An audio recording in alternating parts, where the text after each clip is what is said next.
সুন্দরী স্ত্রীর চরিত্রে যখন কালি লেগে যায় তখন সেই নারী যতই অভিনয় করুক। স্বামী অফিস যাচ্ছে, আমি গেলাম, আচ্ছা ঠিক আছে সাবধানে যেও, এই বলে সিটকানিটা লাগাই দিল এবং স্ত্রী বলল বাহ, একবার ঝামেলাটা পরিষ্কার হয়েছে। তখনই ভিডিও কলে তার বয়ফ্রেন্ডকে সব দেখাতে লাগলো। এর ভিতরে দরজায় টুকা খেলো আর সাথে সাথে বললো রাখো রাখো রাখো, কে যেন আসছে দেখে আসি। তখন খুব দরজা খুলেই দেখতে পেলো স্বামী, আরে মোবাইলটা রেখে গিয়েছিলাম। স্বামী তার মোবাইল আনতে গেল আর স্ত্রী দৌড়ে তার বয়ফ্রেন্ডকে রাখতে গেল, বললো রাখো রাখো, আর এসে গেছে, আমি পরে কথা বলছি। আর তখন ফোনটা রেখে দিল।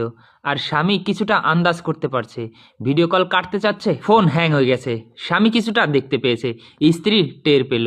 আর যখন পরিষ্কার সিঁড়িতে নেমে গেল ঠিক তখনই স্ত্রী তাকে ডেকে আনলো।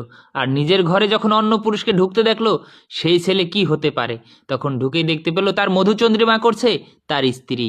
আর স্বামী কিছু না বলেই চলে গেল, কারণ দুষ্ট নারীকে বললে কখনোই শুধরায় না। বোনটি এখানে ফুটকাট করছে আর এর ভিতরে তার ছোট্ট মেয়ে দৌড়ে আসলো, মা মা মা, আমি স্কুলে যাব, আমাকে কিছু টাকা দাও না।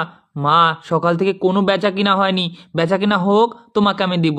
ও মা, তাই নাকি? তখন ছোট্ট মেয়ে এখান থেকে চলে গেল আর মা মন খারাপ করে দাঁড়িয়ে রইল। তখন এই বোনটি লিখে দিয়েছে এখানে ফাস্টফুড পাওয়া যায়। আর এটা ব্যানারটা দেখে সবাই ওদিকেই রওনা করছে। আর যে আসে সেই দেখে এখানে ফাস্টফুড বা খাবার পাওয়া যায়, সবাই তখন ওদিকেই ছুটছে। এই ব্যানার লেখাটা দেখে এই বোন বলল চলো আমরাও খেয়ে আসি। তখন এই বোনেরাও গেল।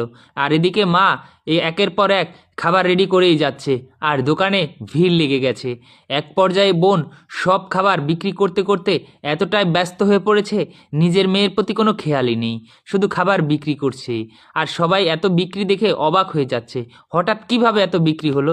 তখন এই বোনটি যখন বিক্রি সব শেষ হয়ে গেল দেখতে পেল দূরে তার মেয়ে ব্যানার নিয়ে দাঁড়িয়ে আছে। আর এই জন্যই তার দোকানে এত ভিড় পড়েছে। আর এই ছোট্ট মেয়ের কাজটি দেখে তার মেয়েকে বুকে জড়িয়ে ধরেছে। সত্যি মেয়েটির কাজ ভালো লাগলে শেয়ার করে দেবেন।